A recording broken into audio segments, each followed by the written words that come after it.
How dare you say that we are not interested in families in the Black community?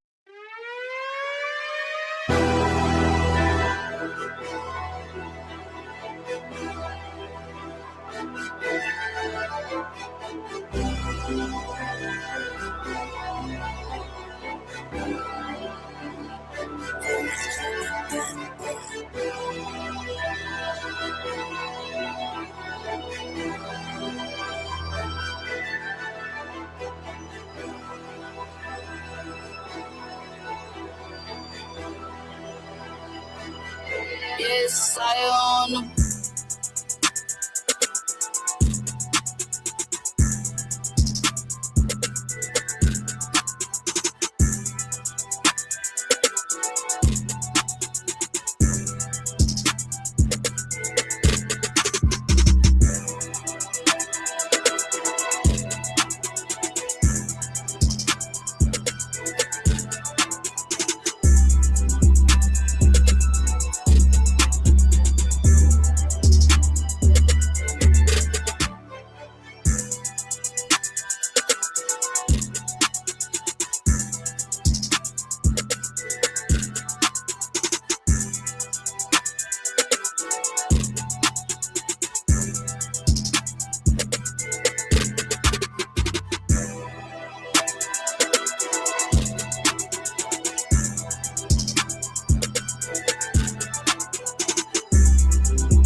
We need our weed. I don't wear it, but we need it.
What's good? What's good? What's good? Let's get this thing moving, y'all.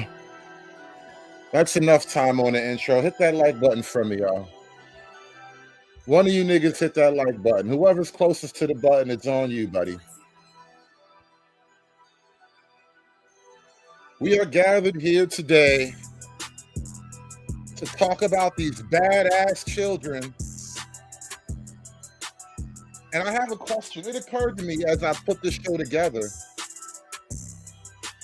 During all the black fatigue conversations that I've listened to and been a part of on these YouTube streets, man, for all the black fatigue talk that has been had, I don't really recall many people bringing up the children. You said my mic is low? Okay.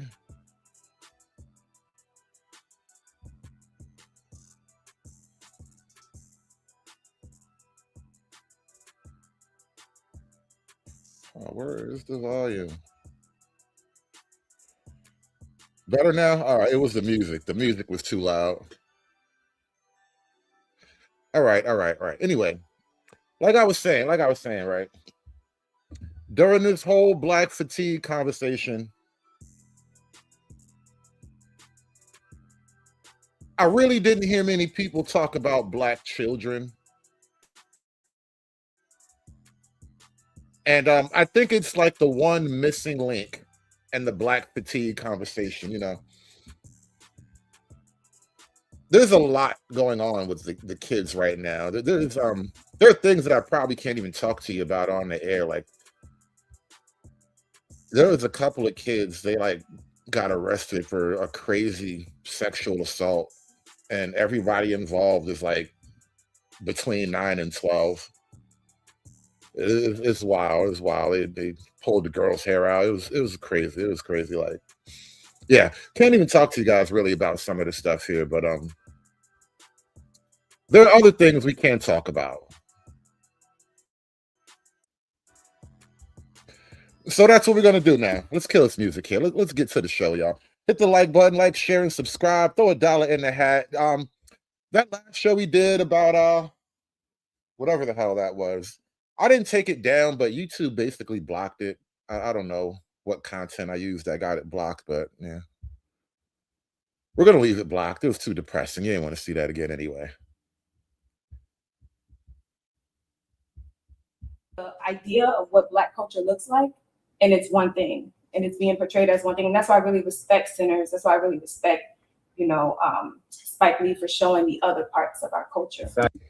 So they're having a conversation in this clip about Black culture, and oddly enough, it's revolving around the movie Sinners, like a Black vampire movie set in the deep segregated South. How the fuck is that a commentary on Black culture? That's like saying Dusk Till Dawn is a commentary on Mexican culture or something, you know? Fact is, even in your example, right, a Nigerian woman is choosing to tailor the content as the most ratchet because, as we discussed, it is the one that sells the most, it is the most enticing, it is the most provocative. Y'all should look at that. Hit my email. People should check her goddamn emails, Drip. People from our community, from our culture. You're trying to say there is a ratchet part of our culture. No, but are they showing the reality? There's a part that is like that in some real life. I'm gonna have to disagree. If we're gonna talk about ratchet culture, and we're gonna say that that's the reality for who, what group of people? No, I guess what you're saying is like, is it a holistic representation of who we all know? But if I say baddies, I know girls that fit that description. Of course. In reality. But what I'm saying, like, we have this really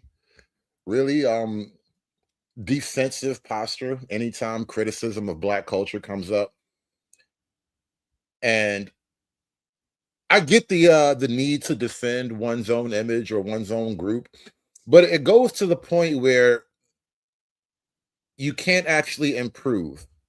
That's an accurate depiction of a lot of women I know. Do I like that depiction? No. Do I want you to show that to my daughter? No. But what I'm saying, is it a depiction? What I'm saying specifically is that could be the depiction. But I'm saying that what I'm saying is Black Blackness is split up between a lot of different ethnicities. You're saying it's not monolith. Okay. So for it to be ratchetness to be put on Black culture in America, that comes back on Black Americans. That doesn't come back to Nigerians, Haitians. They don't get called ratchet. We do. But a racist person doesn't look at me and say, "Oh, this is a Nigerian one," or "Oh, this is a Haitian one," or "Oh, this is a Black one."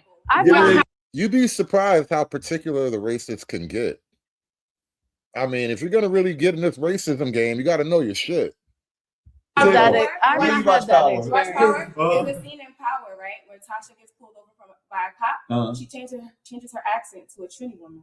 They let her go. That example is exclusive to us. Yeah, we understand on a TV that. show. On a TV show. There you go. That's something that we're able to extrapolate. Malcolm X even says it. He says it in the speech where he went down to Texas and they respected an African man over him.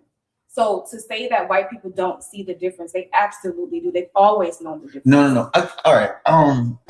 What he was saying, I said on social media, I was like, there's some people who have a preconceived notion of who we are solely based on the representation of us through media. Right. Meaning, like, before they ever interact with you, my only representation of who you are is through our entertainment.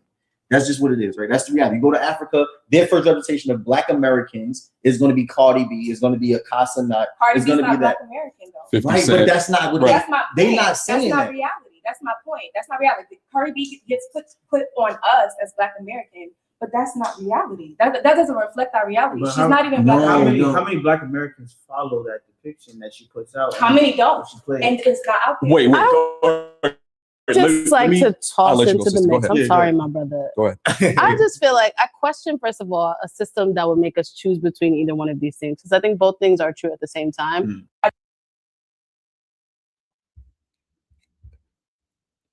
So Black people are, really, really into these conversations about defending the culture and all that.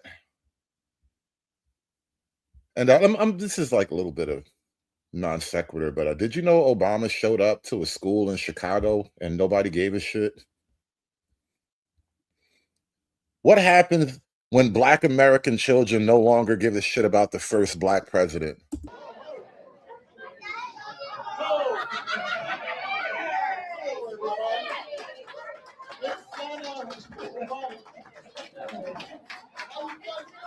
So everybody seems to be working hard. I thought we were going to have a below Christmas party and everybody's doing their homework. Yeah. You thought they were going to be like, oh, ooh, Obama. It's said, you did a great job. That's excellent. The only problem is I now have a little gray hair, but that's what I'm wearing. I'm not even sure these kids were alive while he was president. That was like, what, 12 years ago?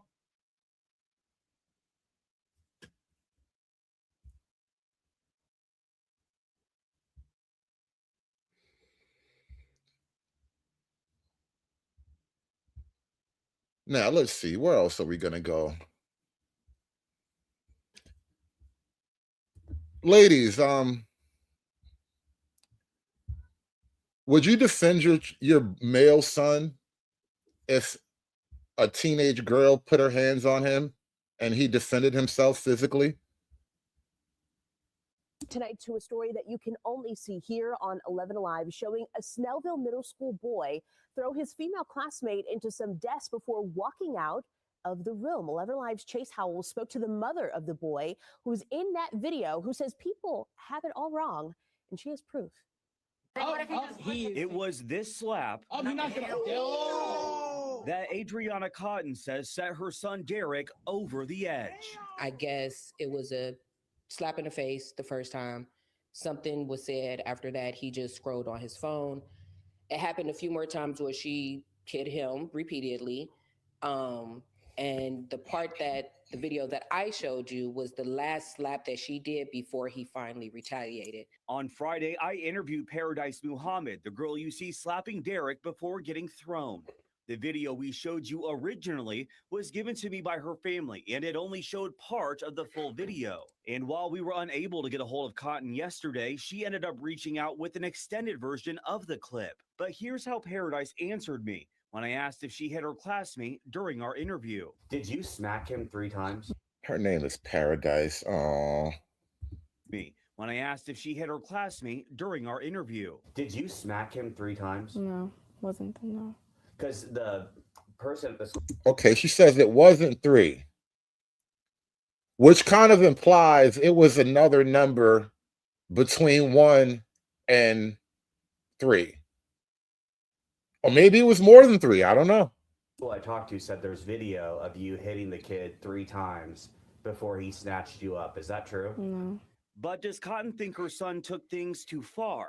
I asked. Do you think that your son went overboard with how he handled the situation when this 115-pound girl slapped him in the face?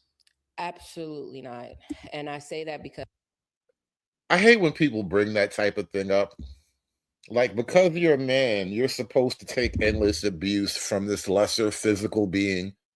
Like, yeah, she's 115 pounds. I could crush her with one hand. Why should I let this happen to me? as I teach my girls to keep their hands to themselves. If they were to hit a male, expect to get hit back like one. That's how I was raised. And then when it comes to my men, my young boys becoming men, if a female is putting their hands on you and you have all right to defend yourself, don't hit them back because you can seriously hurt them. Restrain them, some way, somehow restrain them and then walk away.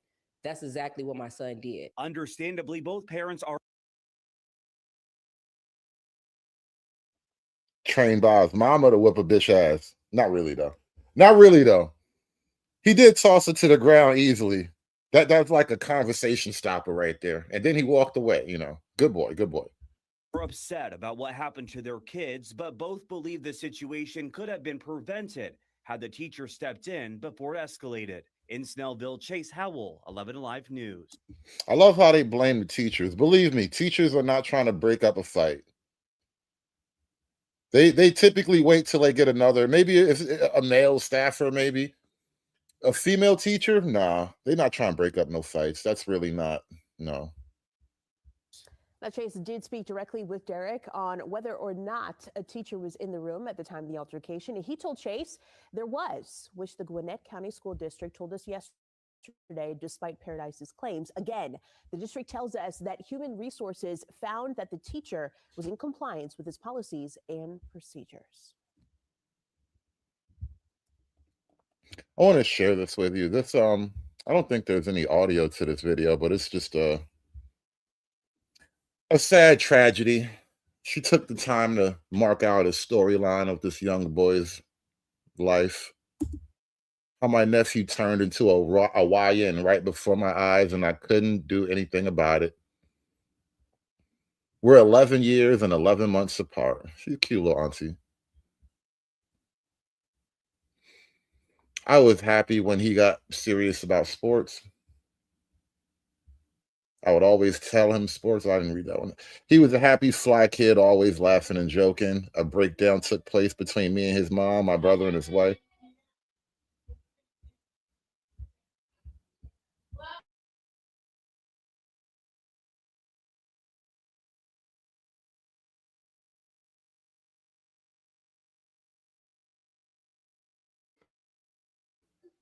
He was still my baby, so I go get him every chance I get.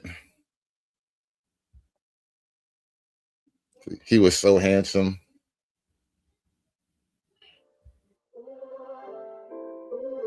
And there's the change.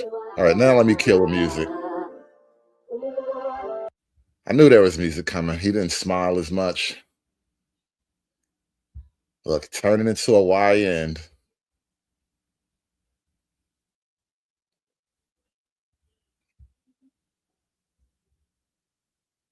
So he was with some questionable little dudes.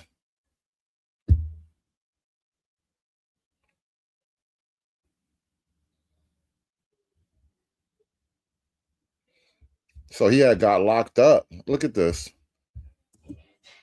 He had responded to me a couple of times, and I found out he was locked up. And this is him getting out of jail. He just came home right here. His mom wanted to throw him a birthday to celebrate for him. He graduated, but he was still in the streets. So she followed him on Instagram. She made a fake account to follow him on the gram.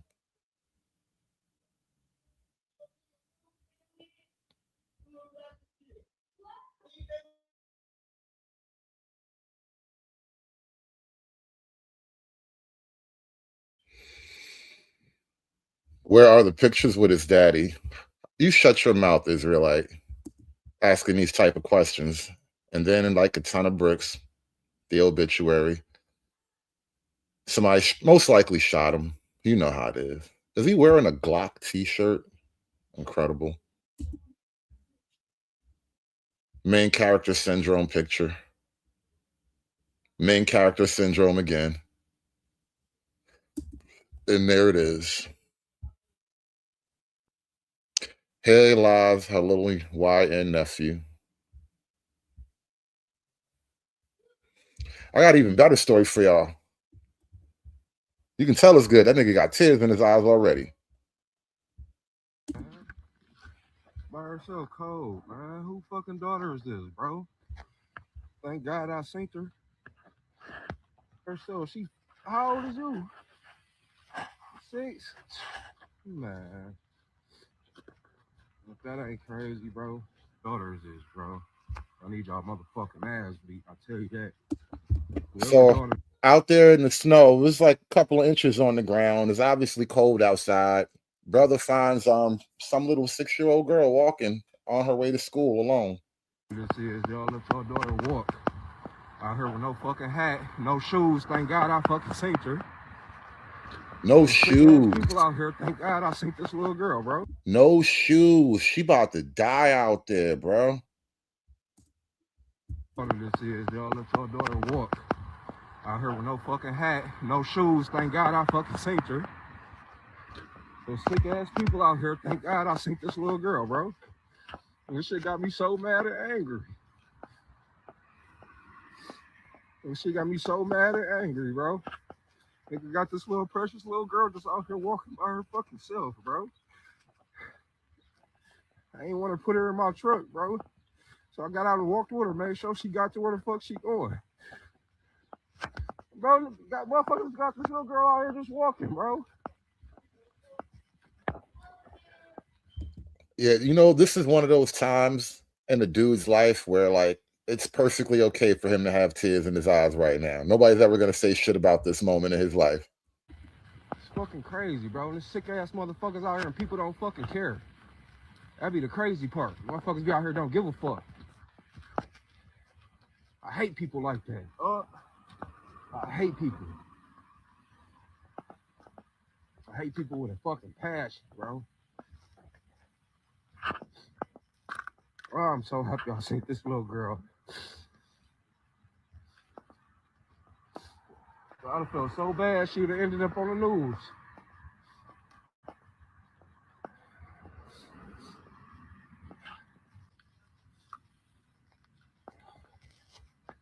I don't play about fucking kids, man. Bro, I just seen her walking, bro. She said she'd go to this school. I'm trying to make sure she'd go to this school. I already called the police. I'm gonna see her and make sure because if she not, I'm going to the police though. Yeah, I got you. That girl, who's the teacher? Miss Alexander. Okay, go on up there. That's the teacher here? Yeah, that's her teacher here. Come on. Yeah, I'm gonna have to tell the principal about that. Yeah, man, because whoever her fucking parents is, that's fucked up, bro.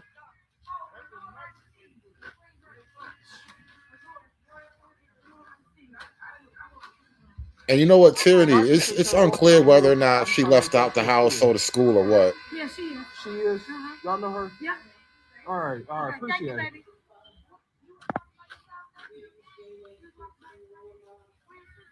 See, she walking by herself. She didn't break out that school, Tyranny. No, she got out that house like that. Because if she'd have walked out the school, she'd already had her shoes on. She was walking for about 10 blocks. Where's your sister? She probably scared. So many people just pulled up on that little girl. I'm so happy I seen her. Thank you, baby. God gonna bless you I'm so happy I seen her. Yeah, thank you. You safe now, okay? Your sister here with you? Damn, that's crazy, man. I didn't want to put her in my truck because I didn't look like I was trying to do. Hell no, don't put her in your truck, bro. Damn, dog. I wrap you in my jacket before I put you in my truck. Damn, Listen, that shit just hurt me, we bro. gonna stand here together. This motherfucker sick as fuck out here, dog. Got their kids out here walking, man.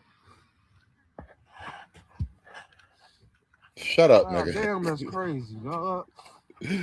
Shut up, Israelite, before we ban you for 5 minutes. We about to drop you for 30 seconds. Leave that nigga alone. Nigga did a good thing. Normally, you make the news for some other shit. Speaking of making the news, y'all. It actually sounds like we are getting ready. It actually sounds like we are getting ready to hear from Sheriff Bobby Kimbrough. Let's go ahead and listen in. Well, I would like to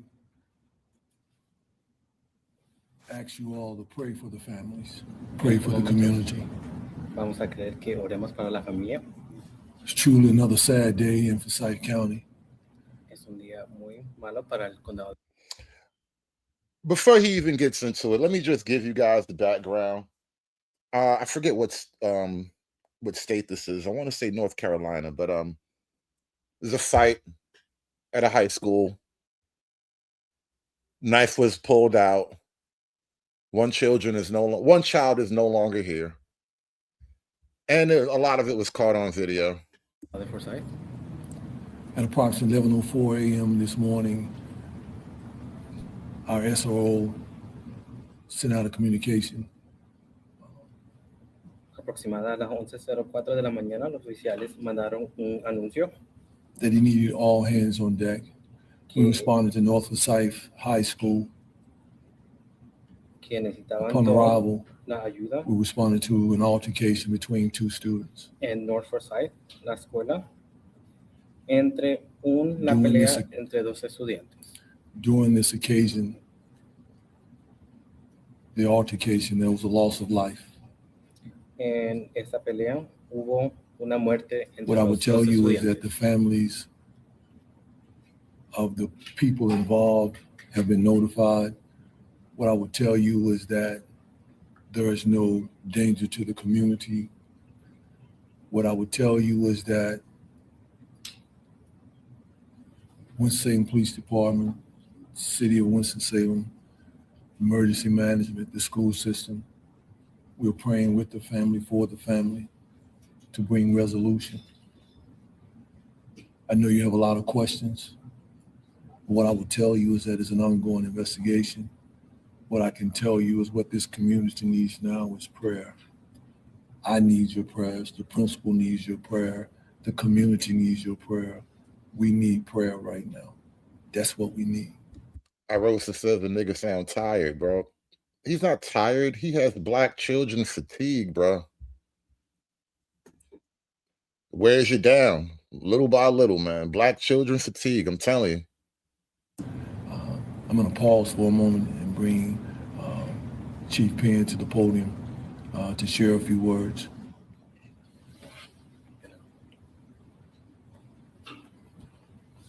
It's a dark day for our city. Events like this have shaken us to our very core. Look, he looked fatigued too. Goddamn, the whole damn town fatigued. The Winston-Salem Police Department is an assisting agency in its investigation. Much like the Sheriff's Office and the school system, we're committed to identifying what occurred. What I would also say, and please by no means read more into this than what I'm saying, is that as a community, we're going to have to absolutely work together to stop senseless violence, period.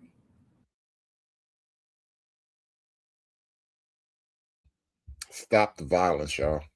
Children, stop the violence, y'all.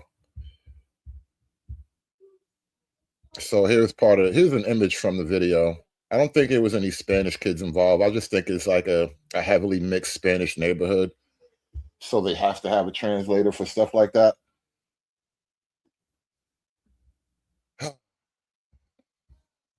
Let's look at some more here. What was this someone that you knew or someone that you were friends with? Yeah, me and him actually went to elementary school and middle school together. So And to know that this is someone that you knew all growing up, you were in classes. I mean, how does that feel that this is something that happens so close to you? it just hurts. I don't know other way to put it. It hurts really, knowing that one people I can really go to, like, yo, what's up? Like, how you been? He gone now. Like, that's crazy. We kind of think about, because we still kids. To be honest with you, we really is still kids. It's just really like crazy to think about. Well, in your experience at North Forsyth so far, would you ever have expected something like this to happen? No, not at all. Never would have came to my mind. Well, and what has been your primary focus? You said you're just kids, and what is the day-to-day typically like for you? I mean, it's school, athletics, things like that. Just knowing that this violence could occur, I mean, what are you hoping that the community takes from this, that this is impacting young people like yourselves? I really just hope that like we can start doing right. Most starts with parents, to be honest with you. So we could just start teaching our kids right from this. This will be really, we could really avoid this. It was just bad things happen throughout though. I just hope and pray that everybody can teach their kids right from wrong and just stuff like that, and the kids make the right decisions. Teenagers talking about raising the kids right. There's something so weird about that whole vibe. Because that could have been avoided with just words, simple, okay, my bad, or a simple, okay, let me leave. Because it's really been changed, definitely. And of course, school is canceled tomorrow. What does tonight look like for you? You were speaking with your mother, and I know you were so happy to see her. I could see the smiles on both of your faces. What does tonight look like for you both? Prayers, just praying for the family, praying that everything be better for everybody, honestly, because it's shaking some people, honestly. I'm so glad this didn't turn into one of those nigga on the street corner interviews. This could have looked really ugly. This could have looked really crazy. To be honest with you, it really has shaken people, and I just will be praying for everybody else, that people that made it safely out. Well, and what are you hearing from some of your peers at this point? I mean, you're talking with me, very composed. You seem very calm at this point, but I know how deeply this has shaken you. But I mean, the reactions of some of your peers, how are they handling this? Way worse than I am. Some people is crying. Some people is saying it's just life, but most people is crying right now. They're scared about what's going to happen next at school. They don't know what to expect next. So. Well, and how are you feeling? What happens when somebody wants some get back? The niggas killed your cousin and all of that shit. Feeling about that, about the prospect of going back to school where this incident took place and trying to go about as normal and trying to learn again? It's just got me feeling like shooken. Like, you know what I mean? Like, it has me really like shaken of all that. Because a lot of stuff does happen at North, don't get me wrong, but this right here really tops the cake fruit. Like, just I don't know other way to put it. Just got me shook right now, man. And what do you hope happens from here in terms of safety, in terms of, your peers coming together? What are you hoping for after this? Metal detectors, definitely. We need those because there's no way he got stabbed with an. Black children asking for metal detectors at their own school. Is that to fight white supremacy? I'm confused. I'm confused. How does metal detectors at his school fight white supremacy, y'all? Help me out. Help me out here. Somebody help me out. Give me some tips on how this connects, y'all. How does this equivalate? Your peers coming together. What are you hoping for after this? Metal detectors, definitely. We need those because there's no way he got stabbed with an. I just can't bring it up. That's how much got me shooken. Just there's no way. We need metal detectors. We need honestly, anything else at this point. More police officers, anything. And is there anything at this? Who is going to protect the children from the children? That's what I want to know. How do you protect the kids from the kids? Hour that you would like the community to know? That things will definitely be changed. things will definitely change at North. From this point on, his name will definitely make a mark on North for life. Thank you so much. We really appreciate it. And these are the kinds of stories that we are hearing at this hour. Parents being reunited with their students, and students are feeling shaken right now. They lost a peer. And as these parents and students are feeling the relief of seeing one another tonight, they know that there's one family out there that is not going to be reunited with their student tonight. We're going to continue bringing you these stories, but for now, live in Winston-Salem, I'm Kelly Kendall for WXII 12 News. And shout out to SKC, with the coon of coons with the 5-ball. He says, the culture makes no room for emotional goodness, particularly from its men. Yet it venerates cold, vile acts. How could it ever benefit civilization? Oh, bro, you in these really deep questions, man. I don't have the answers to every question, bro. Sometimes I just pose questions myself, you know? Oh, shit, really? Really? Oh, no, this is the exact same link, yeah. Yeah, Freeman's Journal just posted the link to the story in the chat. I thought this is a different story. There is more, though. There is actually something else I wanted to cover. Before we even get to that next story, hit that like button, y'all. It is another topic I want to cover under this whole conversation of Black children fatigue. Why do the teens take over? 6:32 is the time right now, and happening at this moment, people living in the Navy Yard area in that neighborhood down there, they want to see some solutions after hundreds of teens showed up in that area over the weekend, and in some cases, they got violent. DC police say these teen meetups are organized on social media, and now neighbors say they want to see a stricter curfew in place. Randy Ayala joins us live this morning from the Navy Yard with what happens next. Good morning, Randy. Yeah, good morning, Wisdom. People living here in Navy Yard, they say they're just fed up with the violence, these teen takeovers that we've been calling them. There was a police officer parked right across the metro stop here in that little park for much of the early morning hours. That officer has since left, but we did see a police presence out here this morning. Advisory neighborhood commissioners, they are taking this fight to the chief of police. They say they want to talk to her about what can be done here to keep this area safe for the people who live in this area, who work here. I want to show you video from this teen takeover. Our team was there Saturday night. Hundreds of teens out here, and our cameras caught them fighting, even attacking two adults at one point after robbing them. DC police say they arrested 3 people. And we checked right now, DC does have a curfew in place for anyone under 17. It starts at 11 p.m. during the week and midnight on weekends. And the penalties really fall back on the parents. They could. Oh, remember we were talking about this, right? The penalties fall back on the parents. Again, when I started the show, it just occurred to me that in this entire Black fatigue conversation, the children never got brought up. And I thought that was odd because it seems to me that a lot of this Black fatigue would also, be coming from interactions with random teens. You know what I mean? I love when the news just says teens as a euphemism for, the rambunctious, criminally minded Black youth. They need their place in the Black fatigue conversation, okay? What about the children?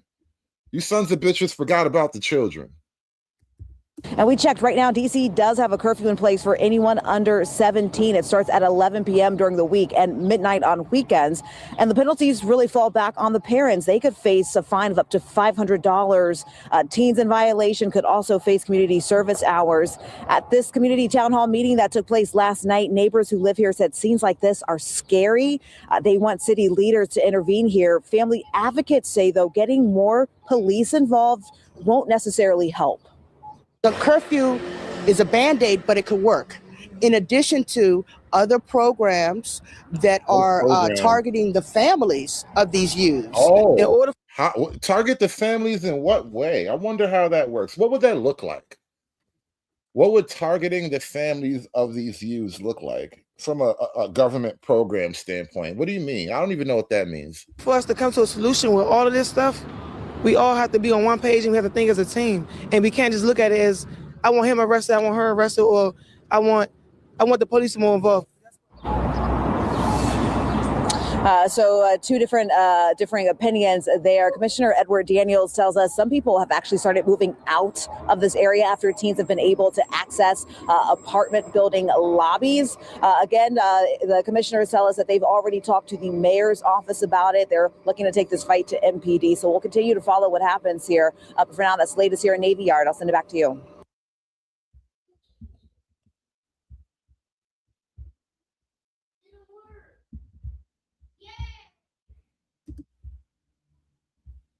In Chicago. We'll see. Violence in the Loop after Friday night's tree lighting may ignite another effort at setting up a snap curfew in Chicago. We'll see. New information about what teens did and what police knew ahead of time. WGN's Brona Tumulty has the latest details on all of that from City Hall tonight. Good evening. Thousands pouring into the city over the weekend for a whole range of Christmas festivities, but the mood shifted on Friday night when gunshots rang out, claiming the life of one teenager and wounding 8 others. It's now alleged if police had one particular tool at their disposal, things may have turned out very differently. We will be looking at the curfew ordinance that unfortunately the mayor vetoed. Had that ordinance been in place, it would have been implemented. This is a tool that would have been used by the police. Alderman Brian Hopkins of the 2nd Ward is talking about an ordinance that failed earlier this year, proposed as a means of combating teen takeovers. It would have allowed Police Superintendent Larry Snelling to impose a snap curfew with 30 minutes notice anywhere in the city, the mayor ultimately vetoing that measure. Now, a tweaked version could be making its way back to City Hall. Festivities downtown turning to terror for some on Friday night as gunshots rang out in the Loop, wounding 7 teenagers just before 10 p.m. near State and Randolph. Less than an hour later, more bullets flew by Dearborn and Adams, striking and injuring 2 more teenagers, one of whom, 14-year-old Armani Floyd, lost his life. Police had been aware through social media of the possibility of a teen trend happening, with an additional 700 officers on patrol, and CPS even sending letters home to parents. We're trying the best we can on our end, but there's no way to compensate for a failure of responsible parenting. Hopkins says from the offset, there was aggression towards the police department. When police first attempted to contain the crowd, this was about 7:30, and some of the kids responded immediately by pepper spraying police officers in the face. Their job couldn't include curfew enforcement until 10 p.m., which happened immediately. But by then, the first shooting had already happened. They actually did start enforcing the curfew when the law allowed them to Friday night, which was 10 p.m. But by then it was too late. The shootings had already occurred. Now, the mayor's office telling us this evening in a statement, the Chicago Police Department already has tools to hold those who cause chaos and violence accountable. The mayor vetoed the snap curfew proposal because it would do nothing to fundamentally solve the problem of youth violence, and it would reinforce the cycles of over-policing and mass incarceration that have not proven effective in sustainably driving down crime and violence. Mayor Johnson will continue to have conversations with alders about real solutions to keep young people safe while ensuring individuals who commit violence are held accountable. Now, in total, there were 5 guns recovered on Friday night, 18 curfew detentions, and then 18 actual arrests as well, though none for the shootings themselves. Now, the hope is the new version of the curfew could be introduced sometime between Thanksgiving and Christmas. During that time period, Alderman William Hall also planning to introduce a separate ordinance that would potentially fine social media platforms up to $50,000 if they do not remove, when asked within 6 hours, content promoting the illegal gathering of teens. We're at City Hall. Brona Tumulty, WGN News. Oh, she sounds like she loves a good shillelagh. Right? Irish lifestyle. Anyway, shout out to Little Rock with the $2 super chat. Thank you so much for donating to the show. Hit that like button, y'all. Like, share, and subscribe. We are not even to the main story yet. We're just getting into the good shit yet. Thank you for supporting the show. Everybody must eat. Everybody must eat. Everybody must eat. Everybody must eat. Yes. And Free Zone Lou with the 5 ball. He says, keeping that energy from this morning going. I see what's good, Hood, in the chat. I told him this morning because, they accuse me, all the people in the chitlin circuit, they accuse me of only talking about Keisha and black women. And I said, no, today we're not even going to talk about Keisha. We're going to talk about Keisha's kids. All right? Since you niggas went to college and you know everything, how about that? How about that? We're not going to talk about Keisha. Keisha is off the hook. We're talking about her goddamn children. And she probably going to have to go to jail for some of this shit. Keisha, they're going to come for you. If you don't raise these children better, you're going to have to start going to jail with them. On 7 details on Metro Police's plan to address the violent teen takeovers in Navy Yard. They've happened twice in just 3 weeks. DC reporter Felicia Ashley joins us live from Navy Yard, where community members are scared and frustrated. Felicia, you've been following this story. What is MPD telling you? Right. Well, what I learned yesterday is that top leaders in D.C., they were meeting. What I learned today are MPD's plans, and they say they'll be making some major announcements this week on changes we will all see in upcoming days. We've spent the last 2 days asking D.C. leaders how they plan to handle the violent teen takeovers at Navy Yard.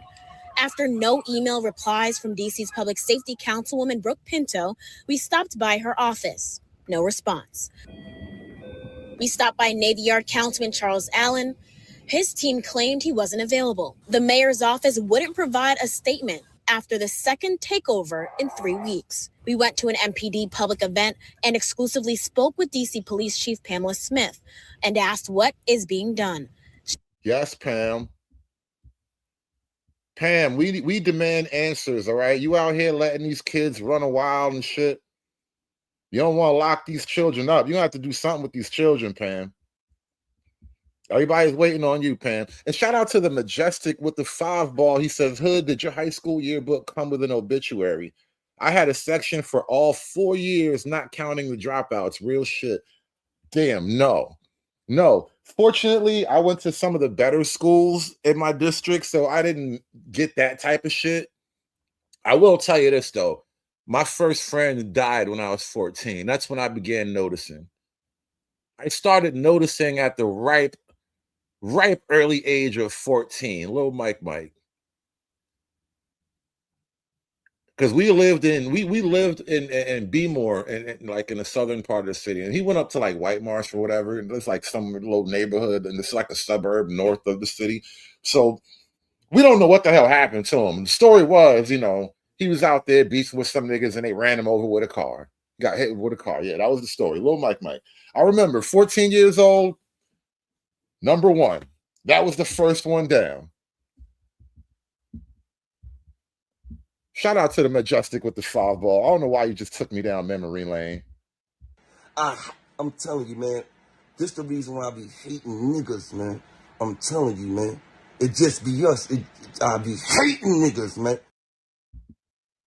She addressed this moment. What we saw at the Chipotle was totally unacceptable, and we're not going to tolerate that in our city ever again. Chief Smith says she was at Navy Yard Saturday night.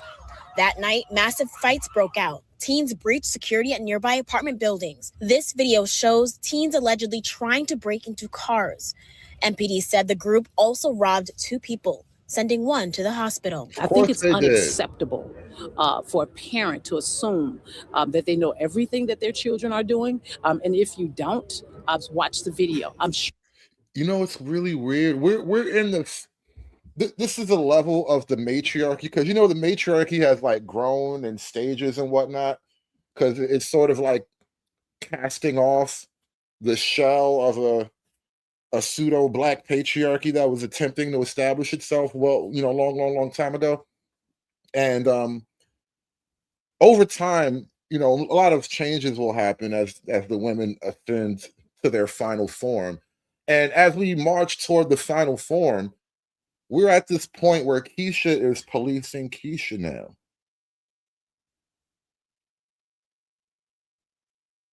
And it's been like this for a little while now. I remember I was telling this story one time. I was having this argument. It was a long time ago, obviously. I was having this argument with my baby mom or whatever. And I needed her to leave because, you know, this shit was just getting on my fucking nerves. I'm like, you know, you can just get the fuck out, go home. Like, you don't even live here, go home. And she didn't want to leave because, you know, make me leave, right?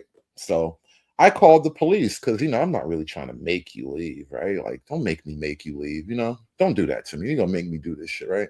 This is the type of goofy shit that chicks do. This is what I mean about you keep trying to put me in a bad spot just to overcome your stupid ass attitude. So I'll call the police, right? Like, yo, I have an unwanted guest in my home refusing to leave. And I swear to God, shit you not, 2 young black female NYPD officers showed up and they were like, she don't got to go nowhere. What do you mean? Oh. Sure, some of those children belong to someone, and we need that behavior to stop. And we're going to send a strong message this week regarding that.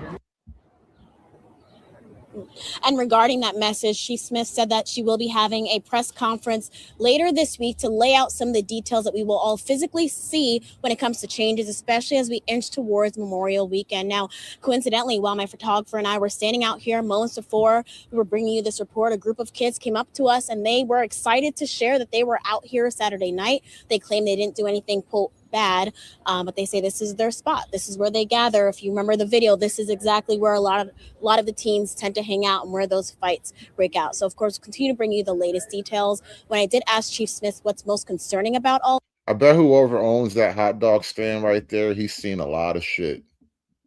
Whoever owns that hot dog stand, he knows. He knows. He can't say nothing though, but he knows. The hot dog guy sees all kind of shit. of this, she said it's the violence that she's seeing. Reporting live from Navy Yard, Felicia Ashley, 7 News. Felicia, thank you for following up with that. Shout out to Smarty Pants with the 199. He said the head BW in charge. I'm shocked. Oh man. You know what? This is total non sequitur. I'm gonna tell you about this story later on, but there's a town in Jackson, Mississippi, and then they just passed the ordinance in the town. No government officials are allowed to have relationships with drug dealers.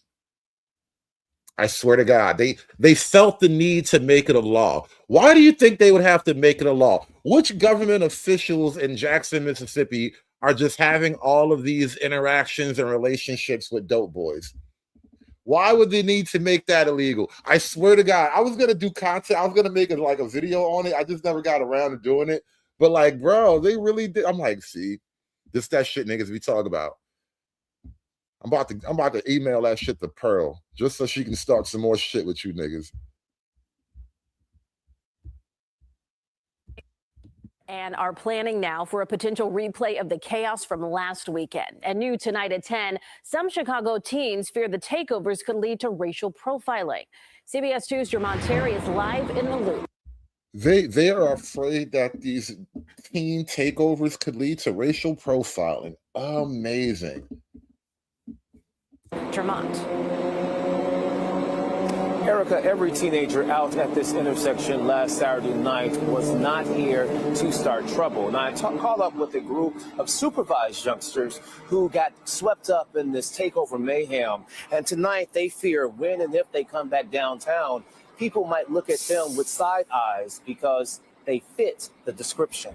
Yes, that's how it goes. That is exactly how it goes. That's why other black people who don't want to fit the description, they wear quarter zips and they walk around with matchas and Starbucks and shit.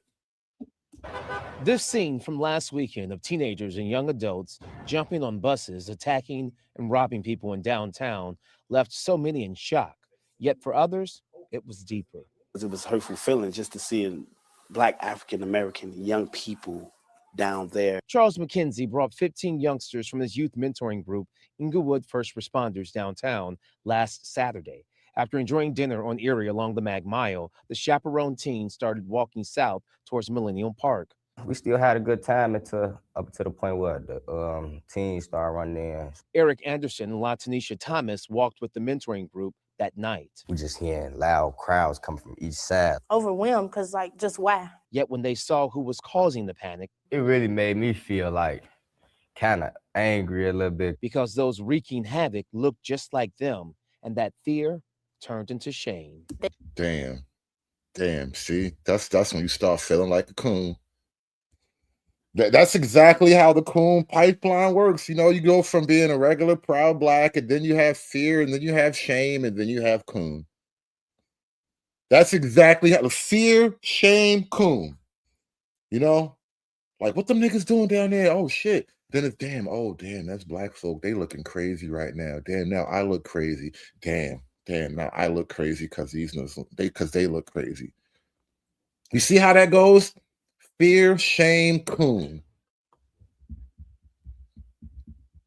They might be young future Republicans for all we know.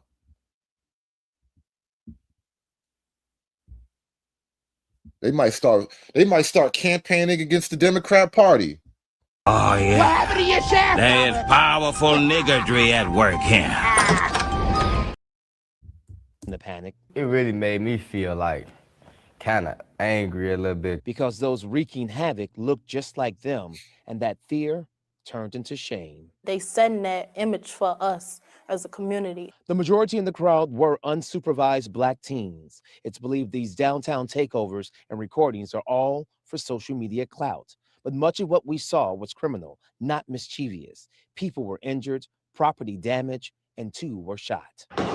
They put it on social media, so people gonna see it. People gonna look at you like you this type of person, like you a gangster or you tough. But even at age 14, Lontanisha can't understand how those teens don't see their actions could lead to racial profiling. They look at us like, okay, we got one black child doing wrong, so all black kids do wrong, when it's really not that at all. The youngsters from the mentoring group and many like them say they are afraid to come back. Should nobody feel like they don't want to go downtown? So what do these youngsters believe it will take to stop the takeovers? I feel like somebody with a lot of clout just needs to, show us like it's other stuff you can do, or like somebody that come from our city, that came from where we come from, that's that well been through what known, we've been through, and tell them like, no, stop doing this it. ain't the way it go. Like. But until that celebrity steps up, we're told that the community, clergy, and cops are ready. We should also point out everyone is insisting that parents or guardians, they have to do their part first to make sure that these takeovers do not continue. Reporting live in the loop, Jermont Terry, CBS 2 News. Erica? Okay, Jermont, thank you.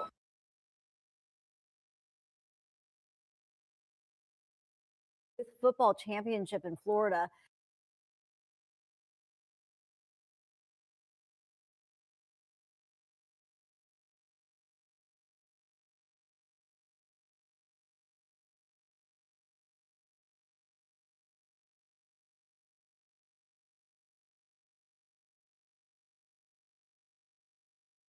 Philadelphia teens playing for a youth football championship in Florida threw away their chances by allegedly breaking the law. I was on Authorities muted, my down bad. south say they have videos showing them stealing thousands of dollars worth of merchandise from a sporting goods store.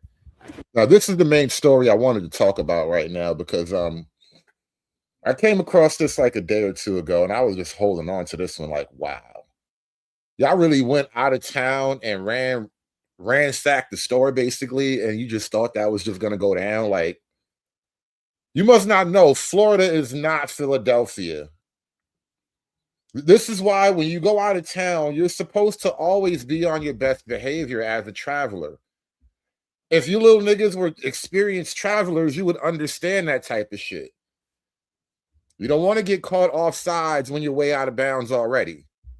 It's bad blood, bro. News reporter Corey Davis is live in the Satellite Center as that video of the crime is just coming in, Corey. Yeah, good morning. So the sheriff down there in Polk County, Florida, says the boys actually took an Uber to the store down there in Florida where they were later arrested. We're being told that it happened just hours before they were supposed to play for the championship game.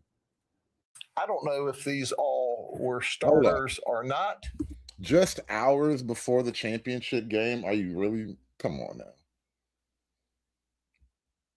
So theoretically, you're like star athletes, right? You made it all the way up to like a regional or a national championship game. And you decide on the day before, on the morning of the game, you guys should have been up at night going over game tape, running drills. Hell, you could have just been chilling, watching movies and playing PlayStation, but no. No, you decided we're going to plan a robbery at a sporting goods store. We're going to plan a robbery at the, we're going to go rob Dick's, all right? They tried to rob Dick's, bro. These kids, they planned the day of their championship football game. They said, you know what? Let's go take Dick's, y'all. But I can tell you that we were finishers. We arrested them. And this is surveillance video Saturday morning inside the Dick's Sporting Goods store in Davenport, Florida. 8 players from the United Thoroughbreds youth football team of Philadelphia are accused of splitting up into groups and stealing thousands of dollars worth of items. Officials said the manager saw it unfold, called police, and who were waiting outside when the boys tried to leave. Polk County Sheriff Grady Judd wasn't happy about it. And then you have a coach comes down there and tries to beg them out of it instead of holding them accountable. They were not taking bubble gum, one piece to chew. They stole over $2,000 worth of products, over 47 different products they stole. And Sheriff Judd went on to unravel the list of felony charges, changing the team's name from United Thoroughbreds to Thoroughbred Thieves, saying the boys are 14 to 15 years old and are accused of stealing football-related items, including lip guards, football gloves, and hoodies. Their team went on later that day to lose the championship by 20 points. They let the team down. What about the rest of the kids on the team that came from Philadelphia to compete for a national championship? If you don't steal, we're your new best friends. If you steal, we're your worst enemy. This guy right here, best Merry cop Christmas. in the whole country. This guy right here is the best cop in the whole country. Like, he gives zero fucks. He be on the news wearing stolen, well, not stolen, what do you call it? Recovered bling. When they arrest a drug dealer and they get all his chains and jewelry, he get on the news wearing a gold chain. They got a 24 karat herringbone. Nigga, he on some other shit, bro. He on some real other shit. And officials down there say the boys did not have any prior records, but they will have to return to Florida to face those felony charges that they are accused of. We are working at the moment to try to get in contact with someone to comment on the team's behalf. Reporting live here in the Satellite Center, Corey Davis, Channel 6 Action News. Yeah, it's a real shame, Corey. Thanks for the update. Shout out to Sheriff Grady. Grady has no chill. And they stole, and they stole, and they stole, and they How do you stole, like that? and they stole, And they stole, and they stole, and they stole, and they stole, and they stole, and they stole, and they stole, and they stole, and they stole, and they stole, and they stole. They stole a lot. Like a whole lot. They were just stealing things. They probably could have never amassed this amount of shit in their entire lives, all the shit they stole. Jesus Christ. Oh. All you had to do is play football and get back on the bus, man. That's all you had to do. Play football and get back on the bus, man. And somehow you couldn't get that right. Yeah. How do you like that? This is everything that they stole. Freeman's Journal. Did you say they stole $2,000 worth of dicks? Is that what I'm reading? Did they steal $2,000 of dicks? It's a lot of dicks, bro. They stole $2,000 worth of dicks, bro. That's crazy work. All you had to do was go play football, but no. I want to steal $2,000 worth of dicks. All right. You know, if that's how you want to live your life, if that's what feels comfortable to you. And guess what? As we've said before, you can't go any place, anytime that you're not on a camera. So Dick's Chocolate, they took an Uber. You know how y'all girls do. They took an Uber, Chocolate. It was the perfect crime. They took an Uber to steal some dicks, y'all. It was the perfect crime. How could this not go wrong? Anytime that you're not on a camera. So Dick's Sporting Goods knows that they're stealing because they're watching this systematic, organized theft ring called a football team. Now, not only did they steal 47 items, but ostensibly they may have cost their team the championship and the football game. I wonder, did they win that game or not? Now I gotta know. It would be hilarious if the coach went in there and gave like one of those halftime coach of the year speeches. Like, guys, we're down and out. We're missing a couple of players. Fucking white man holding us back, y'all. We came all the way to Florida and the goddamn white man holding us back. And I want the rest of you sons of bitches to get out there and I want you to fight. I want you to fight like it's 1965 and that white man got his boot on your neck again. He probably gave the best motivational speech to them niggas and they went out there and won. They had to fight this one for white supremacy, y'all. For all the homies that can't be with us right now. Because I don't know if these all were starters or not, but I can tell you that we were finishers. We arrested them. We took them to the Juvenile Assessment Center. Yeah. I feel like I created a monster with these jokes now. I have to give the audience what they want. The Majestic says, so they came to Dick's and had evil intentions. Yeah. Yeah, it wouldn't be the first time that kind of thing happened, bro. Yeah, yes, they went to Dick's with evil intentions. Bunch of little single mama raised bastards. I'm telling you, they went to Dick's with evil intentions, just like they mamas. And we put them in lockup. But I want to introduce you to their coach. His name's Raynon Bynes, B-Y-N-E-S. Raynon? So when we notify, his name's Raynon. Raynon? Is that nigga like half Dominican or something? His name is Raynon? Bynes, B-Y-N-E-S. To their coach. His name's Raynon Bynes, B-Y-N-E-S. So when we notify the coach who is responsible for them, you would think he would be interested in holding them accountable and responsible. Instead, he goes to the deputies and begs them not to take these young men into custody. All right, these are my star players right here. All right, these boys gonna be in the NFL one day, and you are ruining their lives right now over a couple of cleats and a jockstrap. Now, if you're gonna let some cleats and a jockstrap come between them, the young black boy and his NFL career, well, that's just shame on you. Oh, don't arrest them. Drop the charges. Let them go.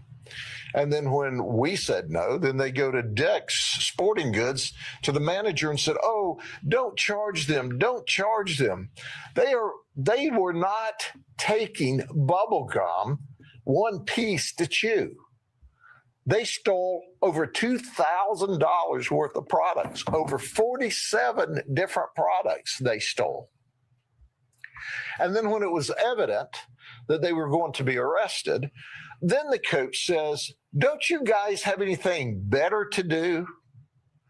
What are all these deputies doing here? Don't you have anything better to do than arrest these kids? This is just like the white supremacy I was told about.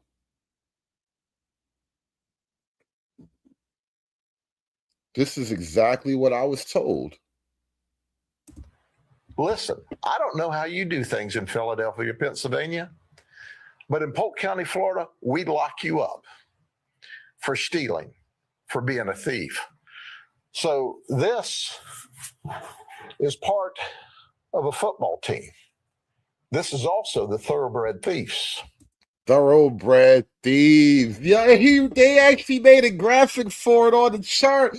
He don't give a shit. This nigga don't play. This nigga really don't play. What exactly did black people ever do? What did we do for white people to hate us so much? Like, I'm genuinely asking, what did we ever do to deserve anti-blackness in every single community? Bro, the thoroughbred thieves, y'all. That is nasty. That is nasty business right there. Thoroughbred thieves, bro. Yeah, that nickname do kind of go hard, low key. He might have just started a prison gang with that nickname. Shout out to Smarty Pants with the 199. Just lost a shot to go to Snow Bunny U. Man. When I die, I'ma go to Snow Bunny heaven. Snow Bunny heaven. No, they're just gonna have to stick to the Kensington Snow Bunnies, bro. There are bunnies in Philadelphia, but not like the ones at Snow Bunny U. The ones in Kensington, those are the ones that didn't make it to Snow Bunny U. Just saying, man. And it's their choice. It's their choice to go to jail because they Ubered down and were actively ripping off Dick's Sporting Goods. 47. Not ripping off Dick's. No, they were not. Don't tell me that these kids, they ruined their future so they could rip off Dick's. Oh my God, what is happening to young black children? What is hard? Oh, Jesus, take the wheel. Jesus, take the wheel. I can't take it. I can't take it, Lord. Lord, why do you keep giving me these battles to fight? Lord, why? Lord, help me. Help me understand why these children would sacrifice their future to go rip off Dick's. I don't understand. Lord, help me understand. Help me understand, Lord. Why would these children sacrifice their future to go rip off Dick's in Florida of all places, y'all? They went to Florida to rip off Dick's, y'all. Help me understand. How do it equivalate?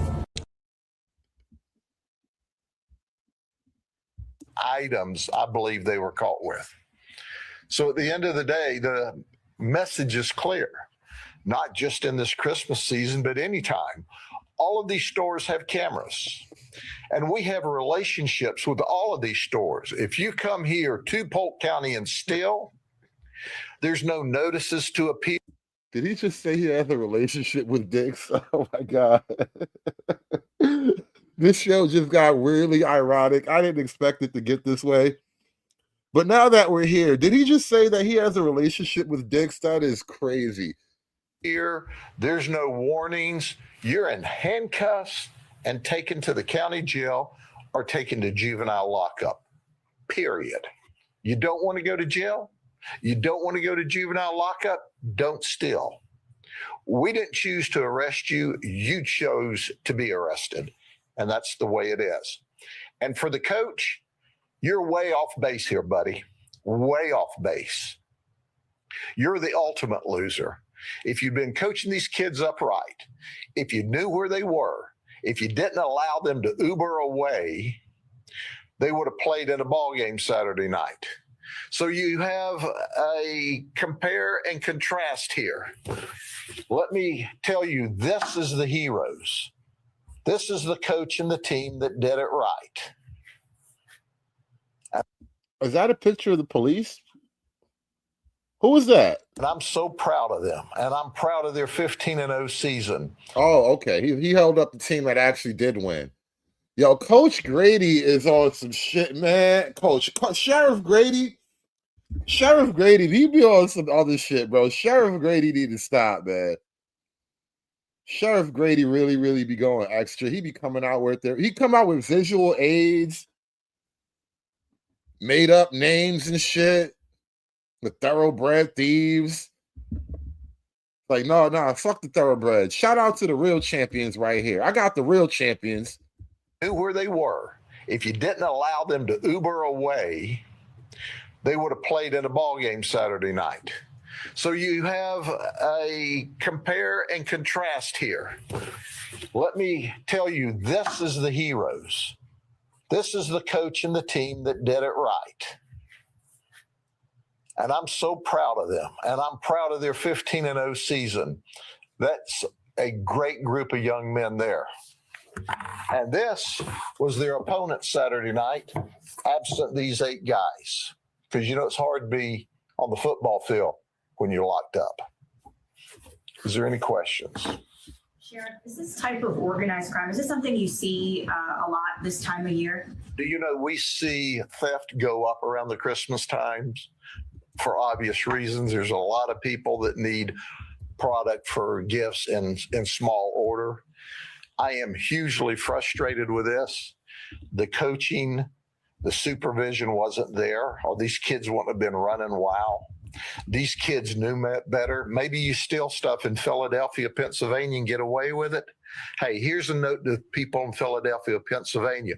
If you hold kids accountable and responsible, and they know if they go in a store and steal, they're going to be held accountable, they don't do it.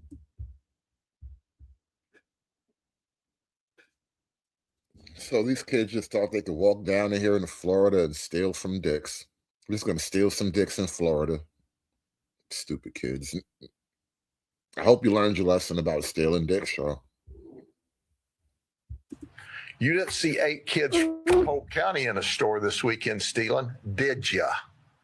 And there's 850,000 people in this county. Well, and then you have a coach comes down there and tries to beg them out of it instead of holding them accountable. It's frustrating. But our crime in Polk County is a 53-year low. Ask and see if crime in Philadelphia, Pennsylvania is at a 53-year low. I bet it's not. I wouldn't even want to take that bet. That's a crazy bet. No.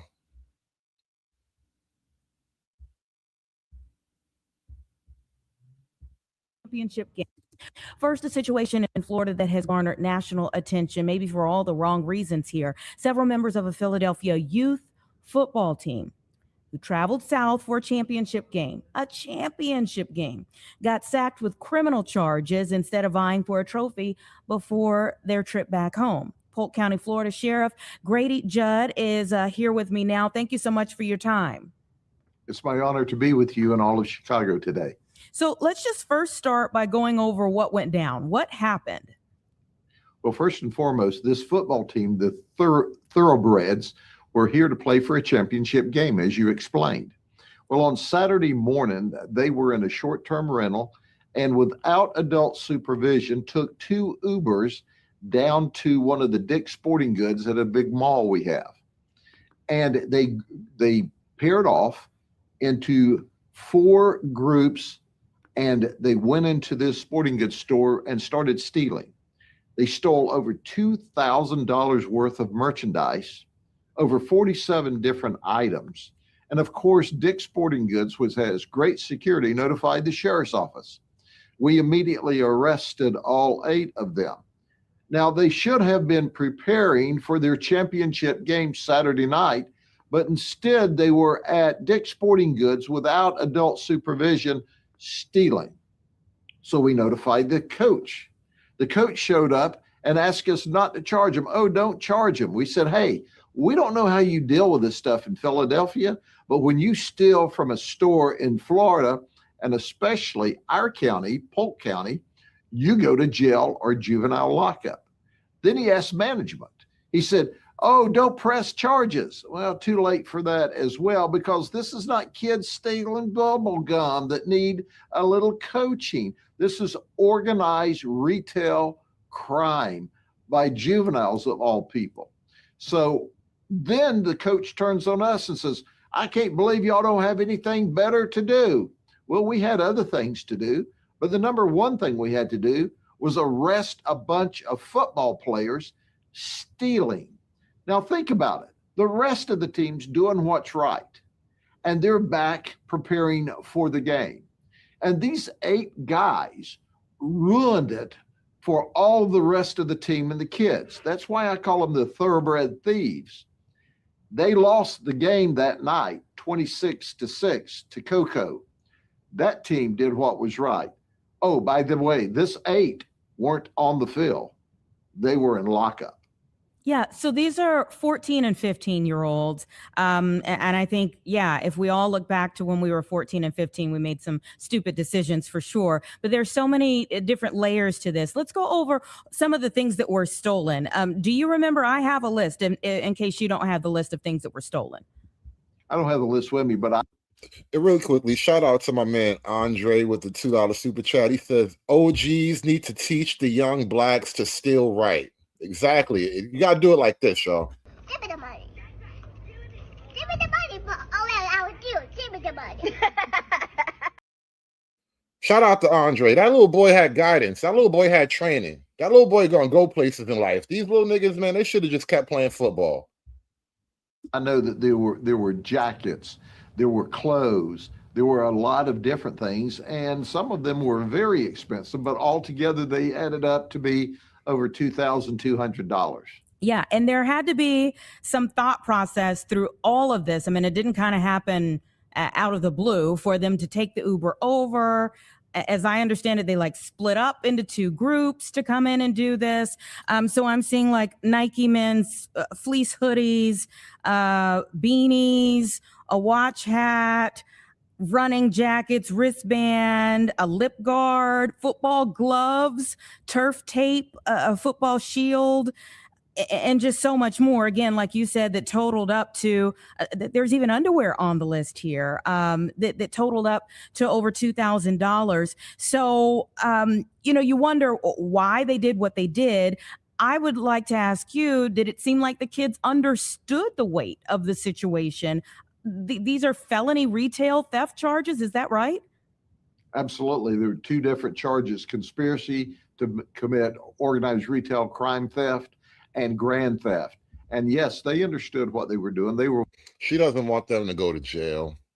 She's like, oh, they're just young black children. Do you have to really punish them? Do we even need the law? I mean, come on. Do we need law anyway? I mean, come on. Law is just like shit that white people do anyway. We don't really need this. Very well coordinated, and none of them wanted to talk to us. Well, we don't need you to talk to us. We've got it all on videotape. And that's what I don't understand in this day and age. Every place you go, you're on camera. So we've got great camera footage. We also have our deputies who caught them in the act, as well as store security. So the bottom line to it is, I want to know, where was the adult supervision? And then when adult supervision got there, the coach, then he tried to make excuses and talk them out of it, as opposed to holding them accountable. That's not adult leadership. Chocolate Bunny says the coach sent them up to do it, all right? That's adult leadership, Chocolate. Chocolate Bunny says the coach sent them. That's adult leadership. You just out here assuming that these black children don't have leadership. I got into a whole debate earlier about the nature of black crime versus organized crime, and I was explaining that the majority of black crime cannot be considered organized crime because it's chaotic and there's no leadership. And they told me, they swore me up and down that no. The niggas be organized. Yeah, the niggas be organizational. That's what they told me. Yeah, and I guess, obviously, I haven't spoken with the coach. I don't know their line of thinking, but I know that coaches sometimes are like a first or second father to a lot of young men, and maybe they looked at accountability differently, that accountability could have been outside of the legal system. Wait. This is Chicago Live? I just realized the totality of what we're watching here. That is Sheriff Grady in Florida. This is a woman, Chicago Live. So Chicago behind her. That's a map of Chicago behind her. She's up in Chicago asking why these children from Philadelphia have to be held accountable in fucking Florida. Nosy people get it too. Mind your business, lady. Had prior criminal arrest histories here. So what happens next for them? Sure. In our system, we have a forgiving criminal justice system when you make mistakes. When you do an intentional act, there's consequences. Now, they won't be sent to a program or in lockup for 6 months or a year because this is their first event in Florida. But they may very well receive probation. They will receive the community service and work. They may have to pay back the cash for what they did. There will be consequences and accountability. And that's the problem in many places across the United States. Yeah, Keisha. That's the problem in many of these places. A lot of these YNs, they don't have that abstract concept of accountability firmly implanted in their prefrontal cortex. They can't fathom.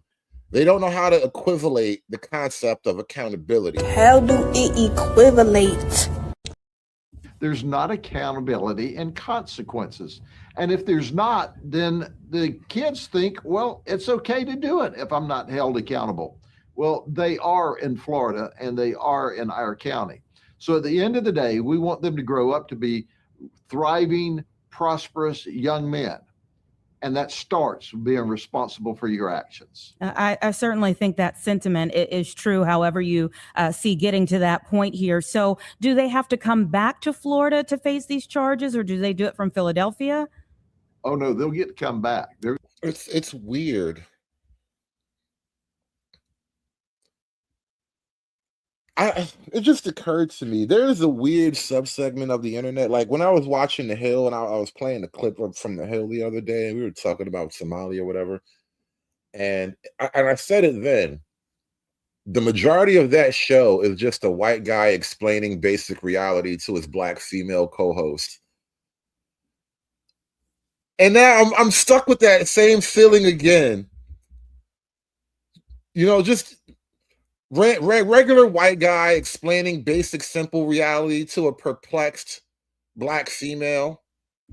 Starts with being responsible for your actions. I certainly think that sentiment is true, however you see getting to that point here. So do they have to come back to Florida to face these charges, or do they do it from Philadelphia? Oh, no, they'll get to come back. They're going to make another trip to the... He said they get to come back like it was a treat, like it was a vacation. Like, you know, we got a Disney World down here, right? Like, you're going to be in jail, but you might be able to drive by it depending on like where you had to actually go to court. But I'm just saying, you do get to come back. It's nice down here. Sunshine State. This time they need not to think about stealing stuff. They need to think about retribution. They need to think about making sure that they do what's right and they pay back for their transgression in the state of Florida. Yeah. So the coach said in an interview that I saw, it ruined a good thing for the entire team. And you kind of intimated the same thing there.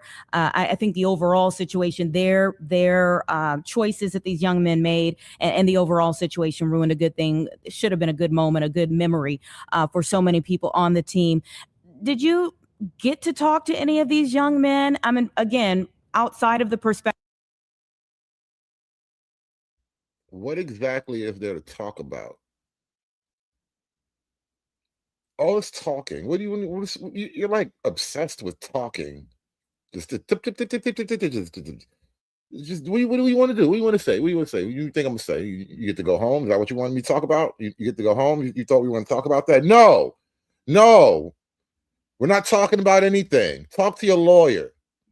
Isn't that what they told you on the television? Talk to your goddamn lawyer. Of you're going to lock up, but as to the lessons that they need to learn from this situation? Yeah, this is a very large sheriff's office. We're over 2,000 employees, so I don't get to engage in the individual arrest. Ain't nobody got time for that. Ain't nobody got time to be talking to all of these niggas. What do you mean, did you talk to them? No. Dumbass questions. These blacks.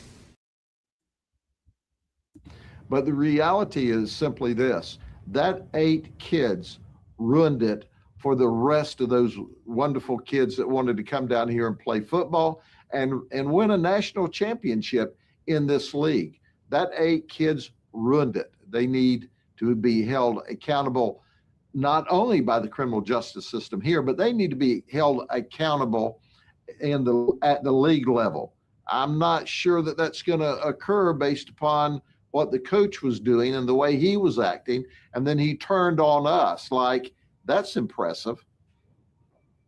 Yeah, I mean, I guess again, if you're a coach, you're fighting for your team, and especially for these young men not to have, if they have not had a criminal history before, not to end up with a criminal history, regardless of the situation, whether it was right or wrong. I'm not saying whether it was right or wrong, but I could see a coach fighting for these young men not to end up with criminal charges and maybe to address it some other way. So, what do you think?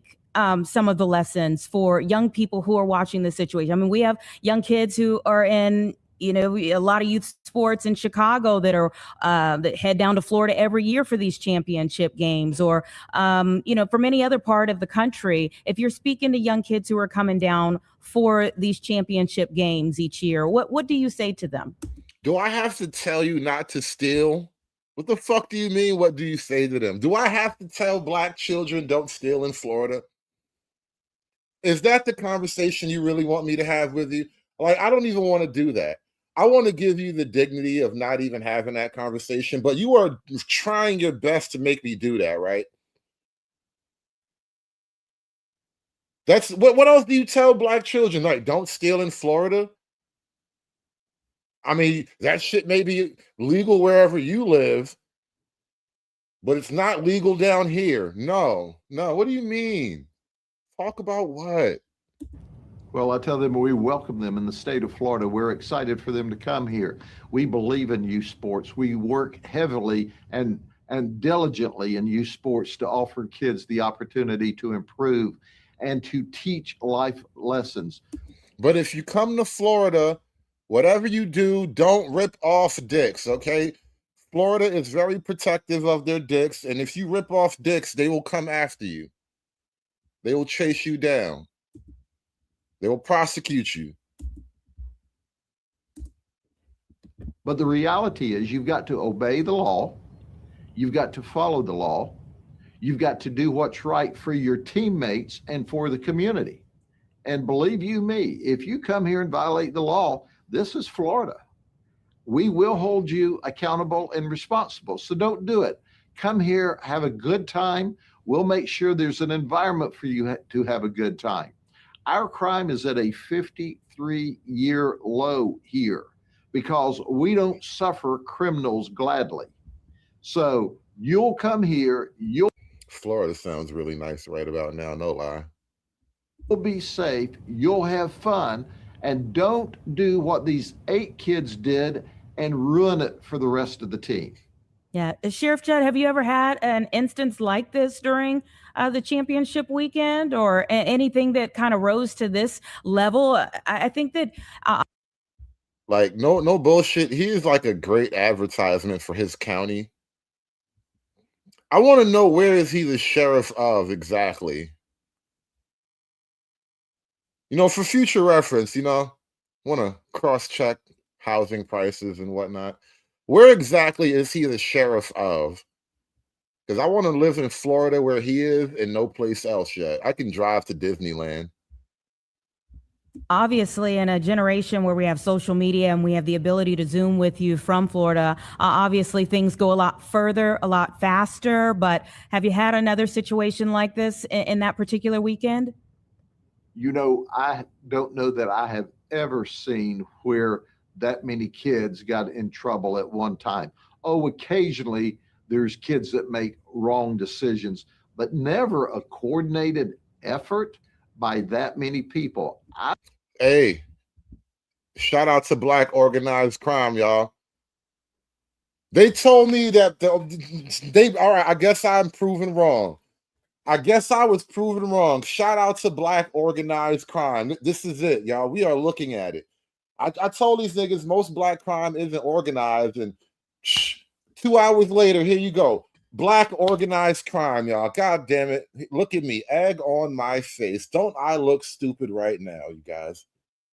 Don't I look stupid? Jesus Christ, man. I'll admit, they got me, y'all. They got me. Here it is. We finally found some Black organized crime, y'all. Damn it. At one time.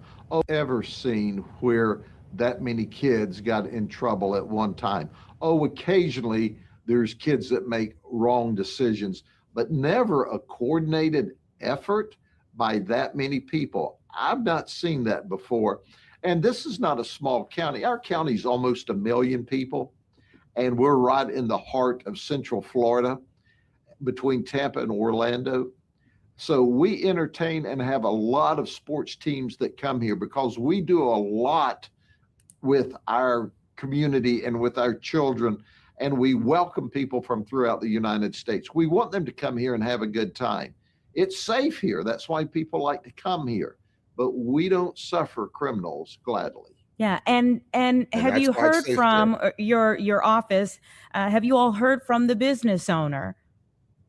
Do you know the business is a large professional sporting goods store? Right. And we have an organized retail crime task force that works with not only them, but with all of the big box stores. And there's zero tolerance here. If you're caught stealing, you get arrested, you either go to jail or you go to juvenile lockup. There's zero tolerance. And then we let the criminal justice system sort it out after that. You can't beat the ride in Polk County. Yeah, I just wondered, what their on Said you can't beat the ride in Polk County. No matter what happens, somebody's going to go to jail. It's probably going to be you. ongoing situation is, because so many businesses, that line of losing merchandise is very slim for them. The margin is very slim for them in terms of what they lose versus how that gets transferred over to all the rest of us who love shopping in a Dick's Sporting Goods. So I wondered if this was an ongoing type of thing that they have to face, that this was a situation that they came to you all to say, hey, no, it's gone too far. Well, here's the issue. This Dick's Sporting Goods, and they're very professional and really a remarkable place to shop, is right on the interstate. So sometimes people think they can jump off the interstate, still jump back on the interstate and take off. So as a result of that, there's very robust security in and around all of the businesses on the what we call the I-4 corridor, the Interstate 4 corridor. Dick's does a remarkable job. My deputies were actually in the parking lot when the call came in because we heavily patrol, especially during the Christmas time, because we want everyone safe and to feel safe so that they can shop with the merchants. And as you say, when they can't absorb the shrinkage. So when somebody steals, you and I pay for it. Yeah, that is how it goes. And unfortunately for these young men, some lessons are harder than others. Thank you so much for your time today. I appreciate it. All right, may God bless you. Merry Christmas. Same to you as well. It's 1:16, everyone. Let's take a quick break.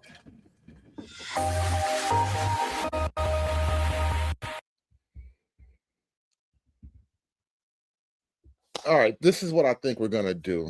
Put a 1 in the chat. Hell, throw $1 in the chat if you guys want to have a panel. Because I think what I want to do is put this show in the can, and we're going to run this one over into a panel. But before that, you know what? Actually, this is what we're going to do. We're going to have a whole second show about the Jackson, Mississippi thing. And we'll have a panel and everything on that one. All right, put a 1 in the chat if you want a marathon, and we're going to have us a panel. We can talk about a lot of stuff, but we're gonna do that Jackson, Mississippi thing. I want to show that story to you guys because that was hilarious. I couldn't believe what I was watching. But I am kind of setting up the show right now in the background. Let me see if it's queued up here. Yes, it is. Bam. Let me copy that link. Bam, bam. Let me see if I can remember how to do this here.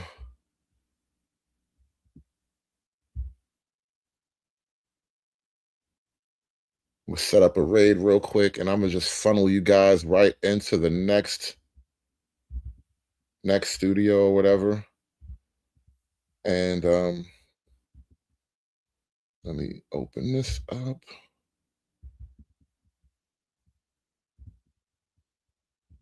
It took me a minute to figure out this raid feature, but now, yeah, go to customization, I think. Redirect, bam. There it is. And sometimes this AI thing is amazing. It already knows what you're about to redirect to.